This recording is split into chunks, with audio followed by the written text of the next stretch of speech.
entramos directamente en materia con ese primer bloque, sumamente interesante por las experiencias que se van a plantear en los siguientes minutos. Hay una frase que repetidamente se ha mencionado en alusión a Latinoamérica, que es la referida a la paradoja del crecimiento infeliz, ¿no? Y se ha aducido que se han mantenido niveles de crecimiento importantes, mejores que el resto de las regiones en términos comparativos, pero que no hemos sido capaces necesariamente de haber reducido los niveles de pobreza en forma significativa. Es decir, se hace alusión a crecimiento, pero no necesariamente a desarrollo sostenido.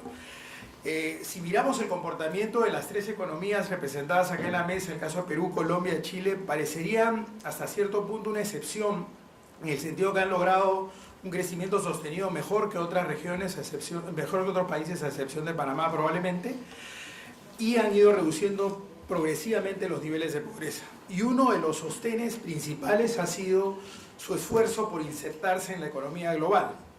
Y eso ha sido muy importante, pero más que hacer alusión estrictamente a eso, que en el caso de Perú se refleja en una apertura comercial, 17 tratados de libre comercio, 95% de las exportaciones vinculadas a países con los que se tiene un tratado y 90% de las importaciones.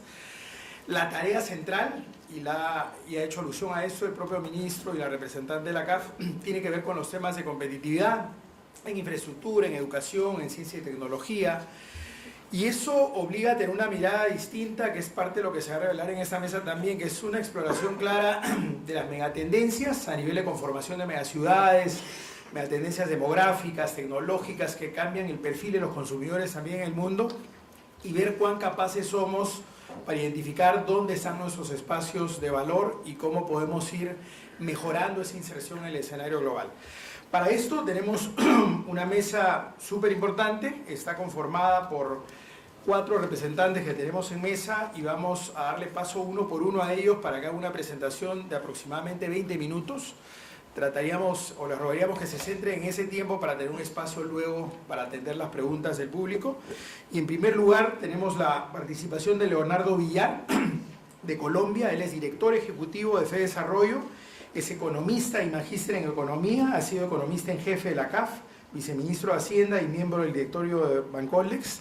Colombia tiene una experiencia notable que creo que vale la pena que podamos compartir en los siguientes minutos, y va a centrar sus palabras básicamente en una exposición bajo el tema el reto de las bonanzas de recursos naturales y la inserción de América Latina en el comercio mundial. Le damos la palabra a Leonardo con un aplauso, por favor.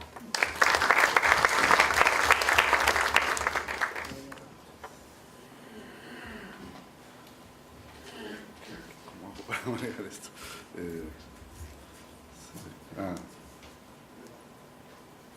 Mejor.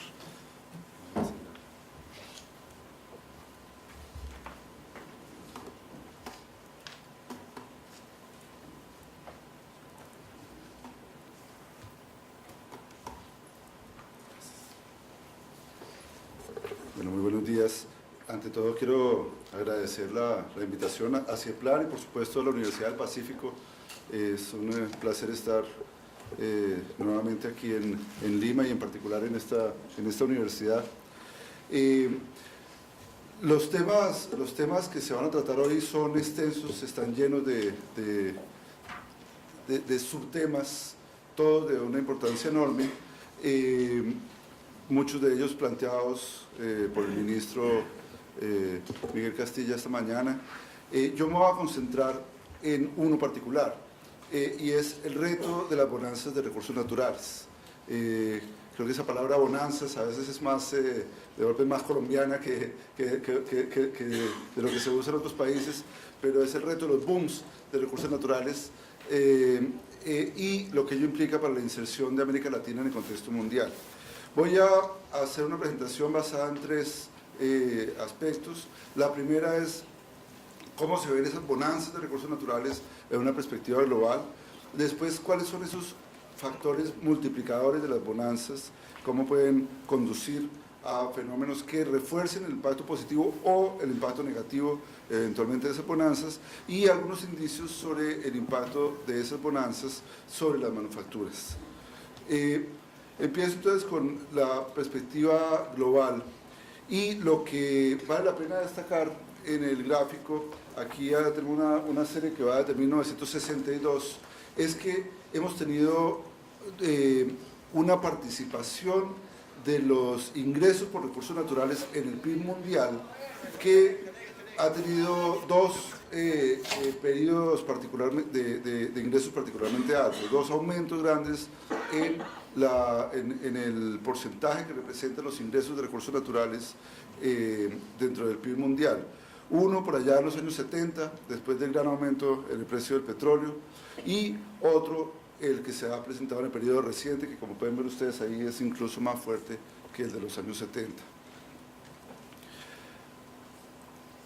El punto de partida de la discusión es que esos ciclos pueden generar unos beneficios enormes para estos países, pero también, si no se manejan bien, pueden tener unas implicaciones muy costosas, unas implicaciones que las pueden convertir, como se ha dicho en muchas oportunidades, en una maldición. Creo que la discusión de si la bonanza de recursos naturales es una bendición o una maldición es una discusión que no está bien planteada de esa manera. Las bonanzas son una bendición o una maldición dependiendo de cómo se manejen. Lo que es cierto es que generan un reto importante para el manejo y ese reto es el que quisiera destacar con los... Buenos días.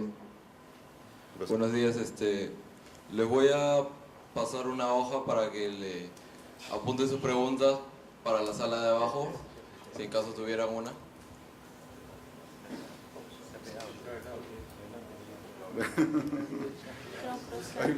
Me parece que esa no era nuestra, parece.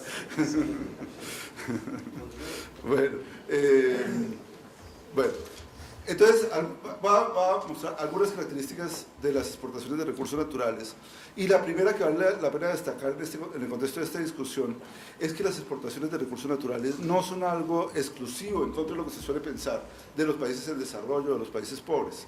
Al contrario, el 65% de las exportaciones de recursos naturales corresponden a países de ingresos altos.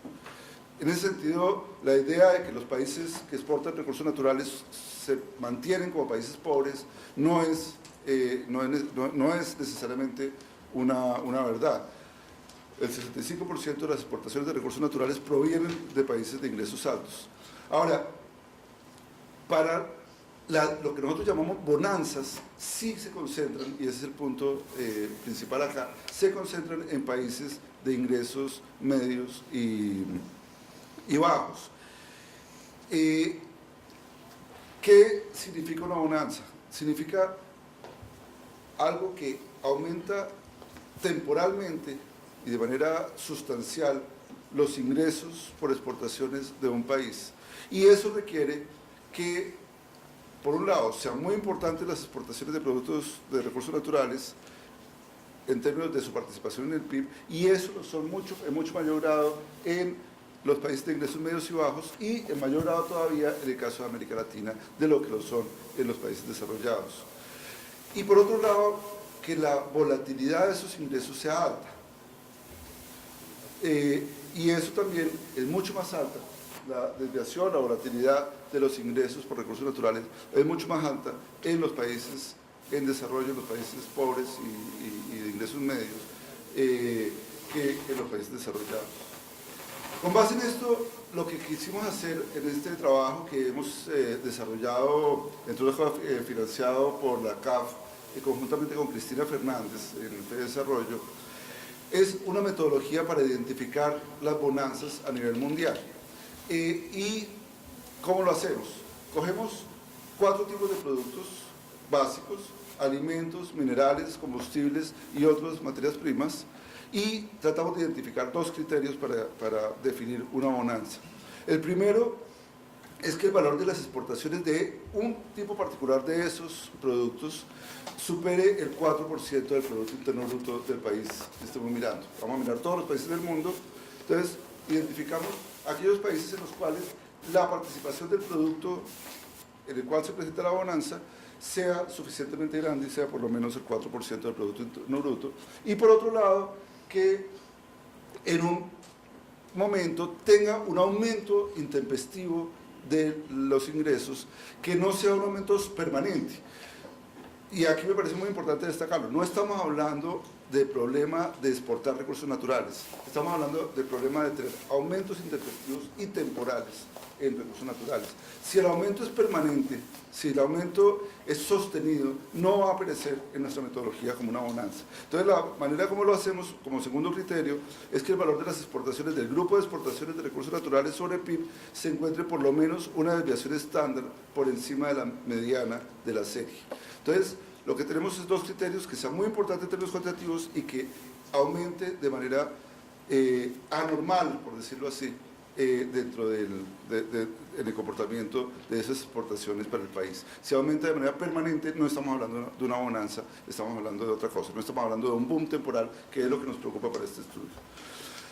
Ahora, ¿qué características tienen las bonanzas definidas de esta manera a nivel mundial? Cogimos con esos dos criterios lo que ha pasado en todo el mundo y encontramos varias cosas interesantes. Las bonanzas se concentran de manera muy sustancial en Sudamérica.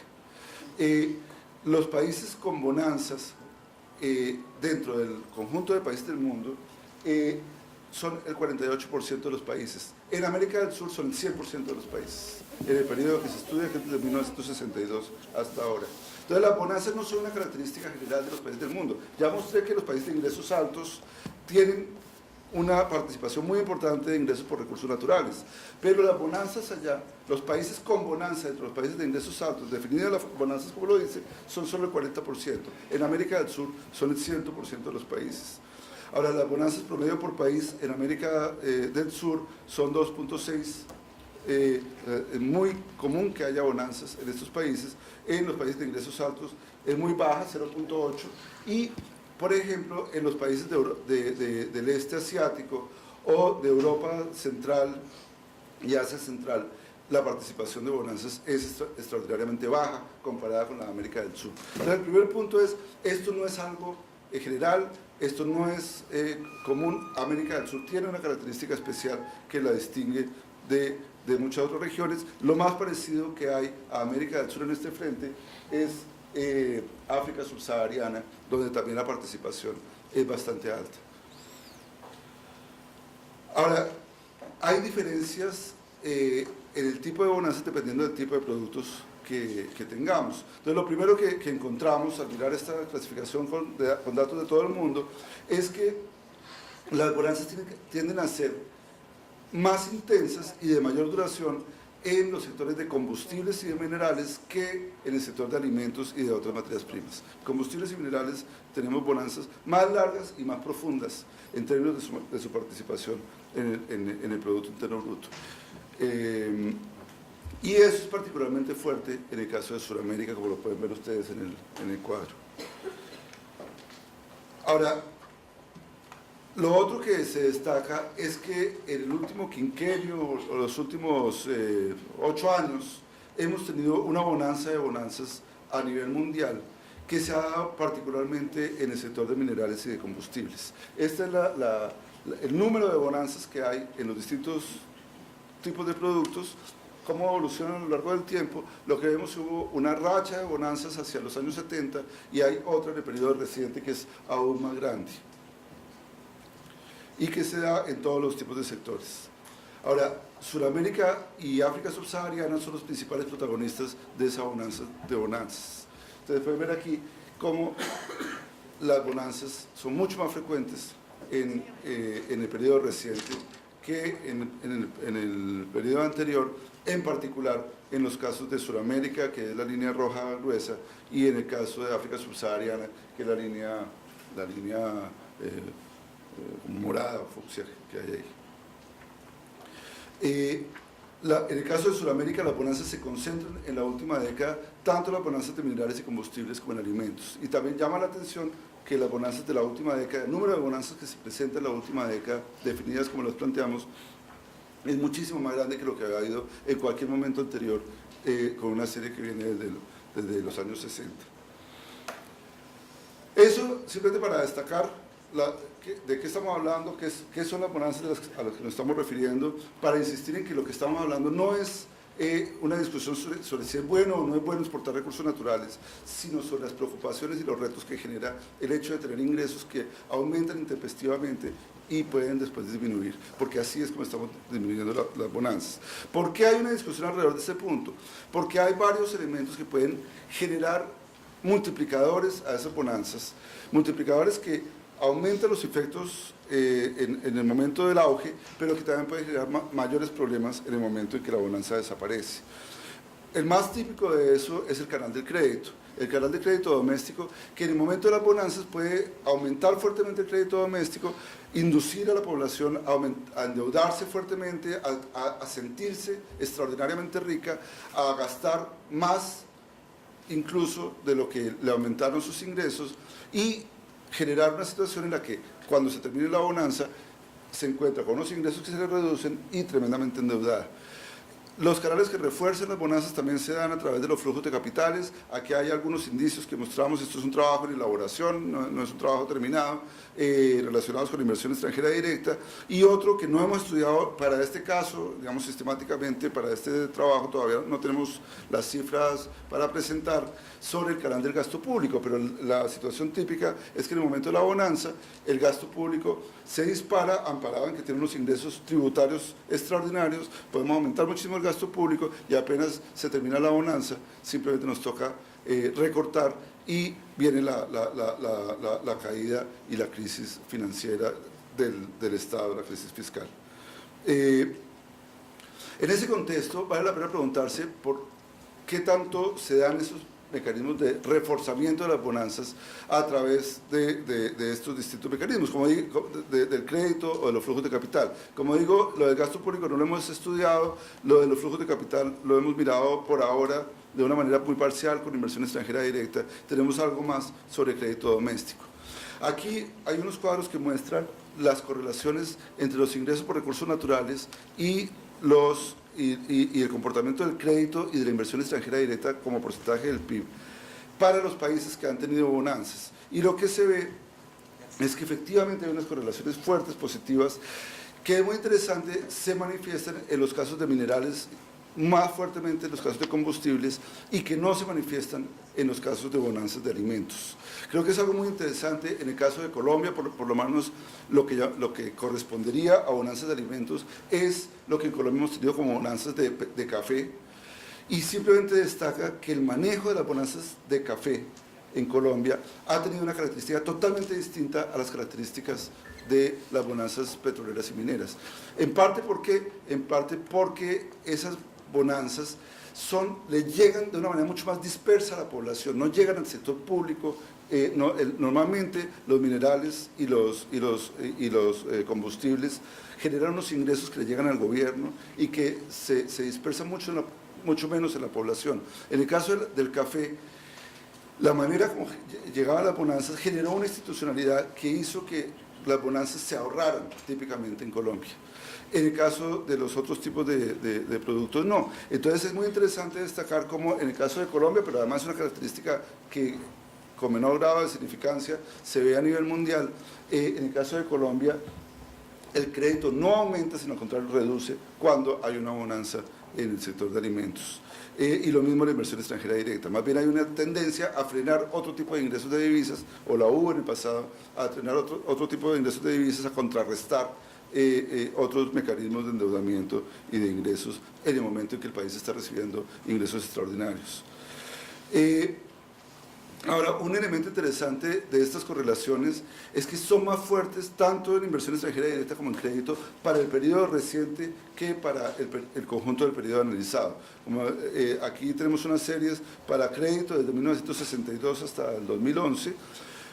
La correlación en el caso del crédito es positiva, como dije, para minerales y combustibles, pero es mucho más fuerte cuando se mira para el periodo reciente. Digamos, la prociclicidad que se genera entre crédito e ingresos de recursos naturales es mucho más fuerte en el periodo reciente, en el caso de crédito, y lo mismo en el caso de inversión extranjera directa. En el caso de alimentos, además, digamos, cuando se mira la serie completa, no se veía esa prociclicidad la correlación no era positiva, y esto es muy interesante, pero en el periodo reciente sí se ve ese refuerzo entre crédito y inversión extranjera directa con los ingresos de recursos naturales. O sea que el problema, entre comillas, el problema que esto puede generar es más fuerte en el periodo reciente. Ahora, otro elemento que vale la pena destacar es que cuando miramos estos indicadores y separamos, aquí lo hacemos solo para el periodo reciente porque no tenemos datos para separar o argumentos para separar entre países financieramente integrados de Sudamérica y países que no están financieramente integrados, básicamente países como Chile, Perú, Colombia, Brasil, versus otros países que no están financieramente integrados, como, por decir algo, Venezuela. Al separar eso, lo que encontramos es que esta prociclicidad es mayor en los países financieramente integrados. Y aquí, por supuesto, y creo que sobra decirlo, pero vale la pena insistir, no estoy planteando que entonces no sea bueno estar financieramente integrado. Por supuesto que es bueno estar financieramente integrado, pero lo que es importante es que un país financieramente integrado que enfrenta una bonanza, enfrenta un reto particularmente fuerte. Tiene que ser consciente de que corre más riesgos de generar unos mecanismos que profundizan los impactos de la bonanza y por lo tanto también pueden enfrentar después una distorsida, por decirlo así, de esa bonanza más fuerte que el país que no permitió que esos impactos se profundizaran a través del crédito o de la inversión extranjera directa. No es para no decir que entonces uno no debe tener la integración financiera o no debe ser abierto o no debe ser abierto al mercado o no debe tener bonanzas. Es para reforzar la idea de que todas estas cosas generan retos de política que deben ser enfrentados con mucho cuidado.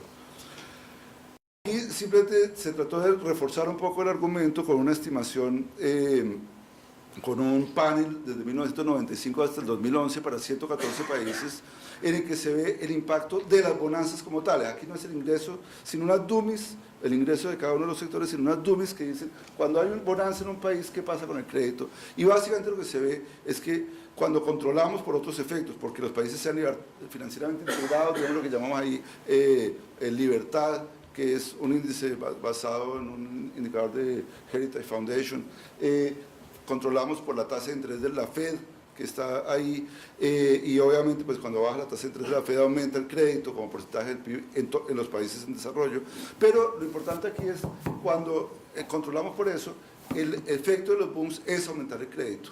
Ahora, esto en sí mismo no necesariamente es una preocupación, pero sí es un factor que debe tenerse en cuenta. El crédito aumenta en el momento en que hay una bonanza, pero más interesante es que después hicimos eso y metimos también las bonanzas rezagadas 3 años. Y es interesante destacar que al meter las bonanzas rezagadas 3 años, entonces las bonanzas contemporáneas aumentan el crédito de manera más sistemática y más significativa estadísticamente. Pueden ver ustedes ahí, la contemporánea aumenta de manera significativa el crédito, pero a los 3 años no. A los 3 años o no lo aumenta o reduce el crédito como porcentaje del PIB.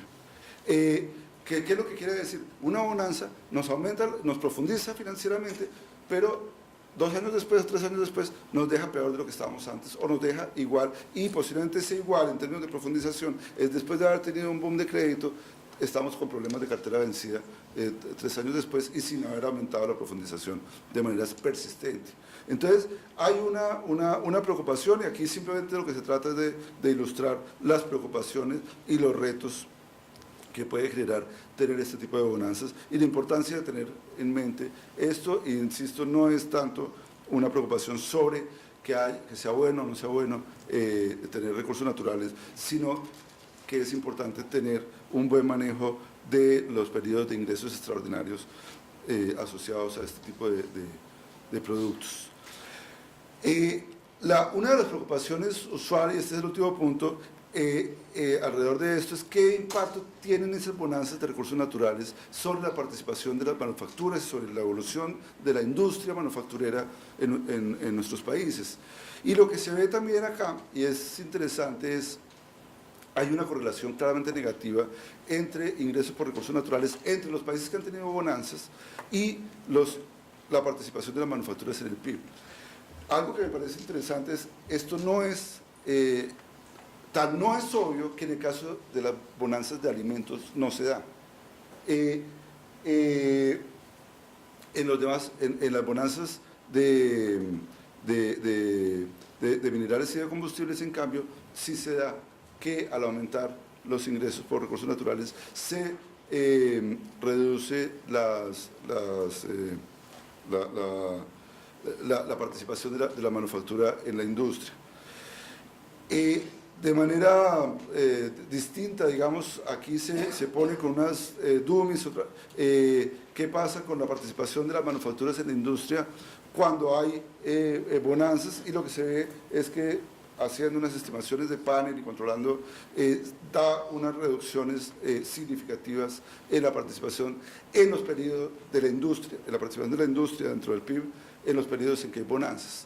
Muchas veces esto surge, la mayor parte de las bonanzas surgen de aumentos en precios, que no significan aumento per se en la participación del sector minero o de hidrocarburos en el PIB. Cuando es por aumento de precios, eso no significa que sea el sector minero que está aumentando su participación. La caída en la participación de la industria surge por canales muy distintos a ese, muchas veces asociado a la preocupación que comentaba el ministro hace un rato de la apreciación cambiaria que se genera en el periodo de bonanzas, cuando esas bonanzas no son ahorradas debidamente por parte del país y en particular por parte del sector público. Ahora, que caiga la participación de la manufactura en el PIB no necesariamente es algo negativo. Típicamente en la mayor parte de los países del mundo la participación de la manufactura en el PIB cae a lo largo del tiempo. La preocupación es que caiga de manera anormalmente rápida y que caiga de manera fuerte en los periodos específicos en que hay bonanzas, generando una histeresis que hace que después sea difícil recuperar algo más normal y más acorde con el proceso, y que además caiga haciendo que la población que sale de la manufactura se vaya hacia sectores que sean poco productivos. Si sale de la manufactura, pero eso conduce a que se digamos, los recursos de mano de obra, de capital, se vayan hacia sectores más productivos, pues estamos todos felices con que se vaya caído la manufactura. Pero eso posiblemente no es el caso, y la pregunta es si las bonanzas contribuyen a lo que ha sucedido en América Latina, es que la productividad crece a ritmos particularmente bajos en América Latina comparados con lo que sucede en la OECD o en otras regiones del mundo. En América Latina crece menos y en Colombia crece por debajo del promedio de América Latina. ¿Hasta qué punto esto está asociado a este tipo de circunstancias en las que bonanzas temporales hacen que se desplacen recursos productivos de sectores relativamente productivos hacia sectores menos productivos, como consecuencia, por ejemplo, de la apreciación cambiaria que se induce por esas bonanzas cuando no son ahorradas debidamente? Una última consideración a este mismo respecto es basada en un indicio sobre el caso colombiano y tiene que ver con la forma como se ha comportado la balanza comercial en el caso colombiano. Y la balanza comercial en el caso colombiano en los últimos, aquí hay 12 años, ustedes pueden ver ahí, prácticamente no le ha pasado nada. Pero cuando uno ve lo que ha pasado con el sector minero energético, se ve cómo ha aumentado enormemente. En millones de dólares ha pasado de ser algo muy pequeño a ser 30.000 millones de dólares, que representa más o menos el 10% del Producto Interno Bruto. O sea, pasamos de un equilibrio básicamente en el sector minero energético a un superávit del 10% del Producto Interno Bruto gracias a una bonanza minero energética. ¿Qué pasó mientras tanto? El sector agropecuario básicamente no le pasó nada. Al sector industrial, las exportaciones menos importaciones del sector industrial cayeron de manera muy fuerte y generaron un déficit entre productos industriales, exportación e importación, de cerca del 10% del Producto Interno Bruto. Eso genera indicios de que ahí puede haber un problema de desplazamiento del sector industrial hacia otros sectores. De recursos productivos hacia la minería no, porque la minería no emplea esos personas que salen de la industria. ¿Hacia dónde se van? ¿Se fueron hacia sectores más productivos? Posiblemente tampoco. Entonces hay una preocupación grande de si esto realmente está induciendo un aumento en productividad o o qué es lo que debería estar induciendo. El núcleo de la discusión, repito, no es que la bonanza sea mala, no es que debamos preocuparnos cuando nos mejoren los términos de intercambio. El punto es que sí debemos tener políticas adecuadas para manejarlas. Y termino con estas 5 reflexiones finales que resumen de alguna manera la presentación. Estamos atravesando una bonanza de bonanzas a nivel mundial y Sudamérica es un protagonista central de ese episodio. El crédito y la inversión extranjera directa han operado como amplificadores de la bonanza, especialmente en el caso de los países que somos financieramente integrados. Las bonanzas de minerales y combustibles que nos han beneficiado, digamos, particularmente a nosotros, tienden a ser más largas y profundas y a utilizar más los canales amplificadores y generar mayores síntomas de enfermedad holandesa. Esto no significa para nada que las bonanzas sean una maldición. Lo que sí se requiere es que las políticas para esas bonanzas sean en mayor grado contracíclicas, que las políticas fiscales, monetarias, sean más explícitamente, reconozcan más explícitamente los retos que esto significa y los problemas que puede representar hacia el futuro, y que por lo tanto se eviten los problemas de enfermedad holandesa, por ejemplo, haciendo algo que se ha hecho mucho mejor, a mi manera de ver, en Perú o en Chile, de lo que se ha hecho en Colombia, y es que en el momento de la bonanza se genera un ahorro fiscal muy grande. En el caso colombiano no lo hemos hecho. Tenemos un equilibrio fiscal, pero un equilibrio fiscal en el entorno de bonanza como el que hemos tenido no es suficiente para generar el ahorro que correspondería a niveles de ingresos extraordinarios como los que se están teniendo con este tipo de bonanzas. Básicamente ese es el mensaje principal que quisiera dejar. Muchas gracias.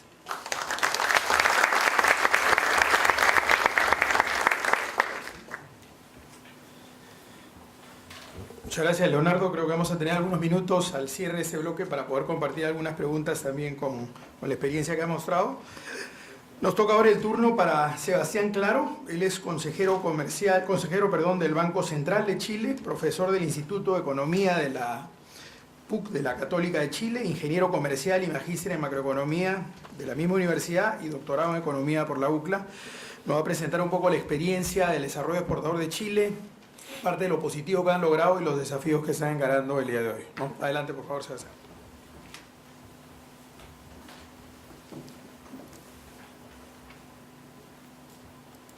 El PDF. Ya, no,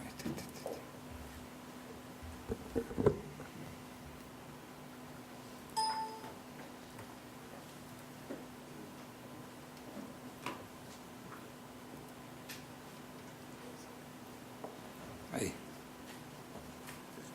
Perfecto.